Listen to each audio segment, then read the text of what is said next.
অভয়া, অভয়ের মা বাবা, পশ্চিমবঙ্গের মানুষ, ভারতবর্ষের মানুষের কাছে আজকে অত্যন্ত বেদনার দিন, দুঃখের দিন, ক্ষোভের দিন।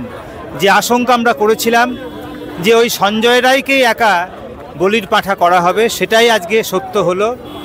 মানুষ এখন চাইছে, মানুষ কাঁদছে, ক্ষোভ প্রকাশ করছে। শিয়ালদা কোর্ট চত্বরে হাজারো মানুষ বলছে সঞ্জয় রায় ছাড়া আর বাকি কারা আছে সেটা আমরা জানতে চাই। আজকে তাই লড়াইয়ের রাস্তা ছেড়ে যাওয়ার কোনো উপায় আমাদের নেই। আমরা প্রকৃত খুনিরা কারা সেটা ধরা পড়ুক চাই। সঞ্জয় রায় ছাড়া বাকিদেরকে ধরবার জন্য যাতে মানুষ লড়াইয়ে থাকে, মেডিকেল সার্ভিস সেন্টার সেই আহ্বানই রাখছে। যে আজকে সঞ্জয় খোলা আদালতে বিচারপতিকে বলেছে যে আমি একা এই কাজে দোষী নই, আরও অনেক লোক ছিল। তাহলে এই কথা সঞ্জয় এতদিন বাইরে বলতো ওই যাতায়াতের পথে, আজকে আদালতে বলেছে, তার মানে এটা আদালতে নথিভুক্ত হচ্ছে। এই নথিভুক্ত হওয়ার পর বিচারপতির কি করা উচিত? উচিত তার রায়কে রিজার্ভ রাখা, স্থগিত রাখা এবং সঞ্জয়কে আবার সিবিআই কাস্টডিতে পাঠানো, হেফাজতে পাঠানো এবং সিবিআইকে নির্দেশ দেওয়া যে সঞ্জয়ের বক্তব্য যা বলছে সেটা রেকর্ড করে তদন্ত করা হোক। না, এতদিন বলতো বাইরে, অর্থাৎ ভ্যান থেকে নেমেছে, কোর্টরুমে যাবে, সাংবাদিকরা ধরলো তো একটা বললো। সেই বলা আর কোর্টরুমে বলা দুটো আকাশ পাতাল তফাৎ। দোষী সাব্যস্ত করে দিলেই তো হলো না। ওইটা উনি বলেছিলেন একবার অভিযোগ করলেই অভিযুক্ত হয় না, দোষী সাব্যস্ত করলেই দোষী। এই ঘটনাটার পেছনে অনেকগুলো লোক আছে, তারা কোথায়?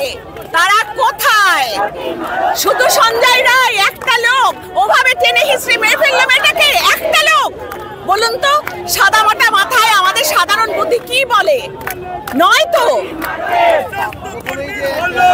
প্রশাসনের মুখে প্রশাসনের মুখে প্রশাসনের মুখে প্রশাসনের মুখে প্রশাসনের মুখে আধার রাতের মশাল হোক, আধার রাতের মশাল হোক, আধার রাতের মশাল হোক। লড়াই করে বিচার চাই, লড়াই করে বিচার চাই। সঞ্জয় রায় দোষী, এ ব্যাপারে সন্দেহ নেই, কিন্তু ও একা দোষী হতে পারে না। অপরাধের যা সাক্ষ্য প্রমাণ তা প্রমাণ করছে ও একা দোষী হতে পারে না। ফলে আমরা চাই যারা আরো জড়িত আছে, যারা মাস্টার মাইন্ড, তারাও ধরা পড়ুক এবং তাদের শাস্তি হোক। একা সঞ্জয় রায়কে দোষ দিয়ে শাস্তি দিয়ে এই বিচার হবে না, আর বিচারের আরো বাকি আছে। আমরা যেটুকু রায় বেরিয়েছে তাকে মান্যতা দিচ্ছি, কিন্তু আমাদের আরো প্রত্যাশা আছে, এখানে শেষ হতে পারে না। আমরা রাস্তাতেই আছি, আমরা রাস্তাতেই আছি, রাস্তাতেই থাকবো যতদিন না পর্যন্ত বিচার সম্পূর্ণ হবে। বৃহত্তর আন্দোলন হবে, আরো মানুষ রাস্তায় আসবে। দেখুন, সঞ্জয় রায়ের দ্বারা তো একা সম্ভব হয়নি এই জঘন্য মার্কেটটা কাজ করার। তো তার পেছনে আরো অনেকজন আছে যাদেরকে প্রশাসন চাইছে লুকিয়ে রাখতে, বাট জনগণ তাকে বের করবে যতদিন না ন্যায্য বিচার পাচ্ছে। রাজপথ আমরা ছাড়ছি না, ছাড়বো না। অনিন্দিতা রাউত। আজকে সঞ্জয় রায়কে দোষী সাব্যস্ত করা হলো, কিভাবে দেখছেন বিষয়টা আপনারা? আপনারা এতদিন ধরে আন্দোলন করছেন। আমরা মানে আংশিকভাবে খুশি মানে এটার জন্য, কিন্তু পুরোপুরি আমরা খুশি নয়। আমার মনে হচ্ছে এবং আমাদের সবার মনে হচ্ছে এই আরজিকর কাণ্ডে আরো অনেকে আছে এবং তাদের মানে ডিএনএ রিপোর্টেও যেটা প্রুভ হয়েছে। আমরা চাই সবাইকার বেছে বেছে শাস্তি না। আংশিক সন্তুষ্ট, পুরোপুরি সন্তুষ্ট না।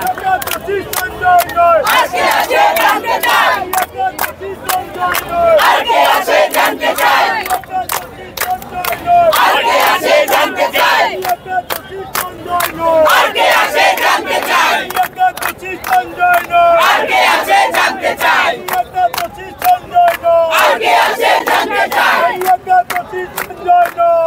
আছে জানতে চাই দর্শককে লুকাইকে সত্য চলায় বাড়ুকে দর্শককে লুকাইকে সত্য চলায় বাড়ুকে দর্শককে লুকাইকে আওয়াজ চটি আমারকে দর্শককে লুকাইকে আওয়াজ চটি আমারকে 9 আগস্ট ঘটনা ঘটে জাস্ট 2-3 দিনের মাথায় সঞ্জয় রায়কে ধরেছে, তাকে নিয়ে বলির পাঠা পালাচ্ছে বলে আমরা মনে করছি।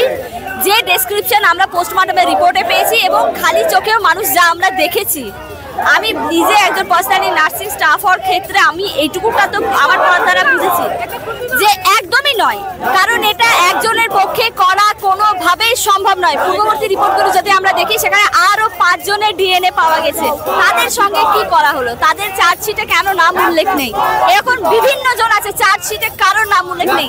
একটা যখন পুরো ইনভেস্টিগেশনটা ইনকমপ্লিট হচ্ছে তো তার রায় ভার্ডিক্টটাকেও আমরা মনে করি ইনকমপ্লিট এবং আমরা এর সম্পূর্ণরূপে বিরোধিতা করছি।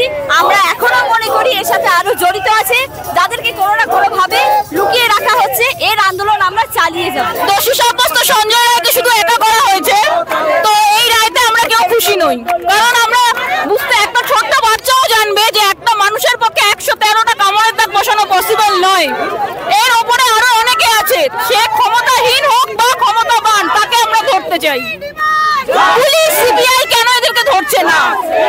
আমরা আসল দোষীদের শাস্তি চাই। আর যদি এই কেসের কোনো সুরাহা না হয় তাহলে আমরা এটাই বুঝবো দেশের আইন ব্যবস্থা অত্যন্ত দুর্বল এবং যাদেরকে আমরা ভোট দিয়ে আমাদের সরকার বানাই আমরা সেই ভোটটা আর দেব না। 2026-এ যখন ইলেকশন হবে আমি প্রত্যেককে বলবো এই 2024-এর ঘটনাটা যেন মনে রাখে। আজ একজন ডক্টর প্রাণ হারিয়েছে, তাহলে আমাদের সেফটি কোথায়? আমরা প্রত্যেকে বাইরে চাকরি করতে বেরোই, আমাদেরও বাবা মা আছে, তাহলে তারা তাদের মেয়েকে কি করে ছাড়বে? আমরা মেয়ে বলে কি বাইরে নাইট ডিউটিও করবো না? একজন ডক্টর সে মানুষের প্রাণ বাঁচাতে সেভাবে জীবন হারালো, সে তার বাবা মা একমাত্র। সুবিচার মিলবে বলে আজকের এই রায়ের পর তো আর মনে হচ্ছে না যে সুবিচার আমরা পাবো, কিন্তু আমাদের এই প্রতিবাদ থামবে না। Thank you. একদম খুব বৃহত্তর হবে।